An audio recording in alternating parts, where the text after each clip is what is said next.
மதுரை மாநகரில் ஒருமுறை மழை பெய்து வைகை நதி பொங்கி வழிந்தது. வெள்ளம் ஊருக்குள் புகுந்துவிடும் அபாயம் ஏற்பட்டது. உடனே பாண்டிய மன்னன் வீட்டுக்கு ஒரு ஆள் வந்து நதிக்கரையை அடைக்க வேண்டும் என்று உத்தரவிட்டார். ஊரில் வந்தி என்ற ஒரு ஏழை மூதாட்டி பிட்டு விற்று பிழைத்து வந்தாள்.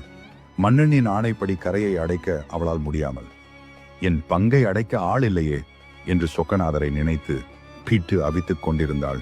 அப்போது அங்கே ஒரு இளைஞன் மண் கூடை மற்றும் மண்வெட்டியுடன் வந்தான். பாட்டி, நான் உன் பங்கை அடைத்து தருகிறேன், கூலியாக எனக்கு அந்த உதிர்ந்த பிட்டை கொடு போதும் என்று கேட்டான். வந்தி பாட்டி மகிழ்ச்சியுடன் சம்மதித்தாள். அந்த இளைஞன் கரையை அடைக்கச் சென்றான். ஆனால் கரையை அடைப்பதற்கு பதிலாக அங்குமிங்கும் மணல்களை தூவி விளையாடி கொண்டிருந்தான்.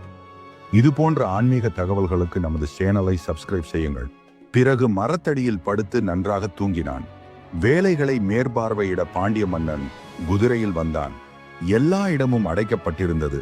ஆனால் வந்தி பாட்டியின் பங்கு மட்டும் உடைந்து நீர் வழிந்தது. மன்னன் கோபத்துடன், யார் இன்னும் இந்த வேலையை செய்யவில்லை என்று கேட்டான். மன்னன் தன் கையில் இருந்த பிரம்பினால் அந்த இளைஞனின் முதுகில் ஓங்கி அடித்தான்.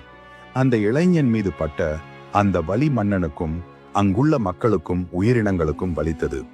வந்த கூலியால் மறைந்து சிவபெருமான் வானில் காட்சியளித்தார்.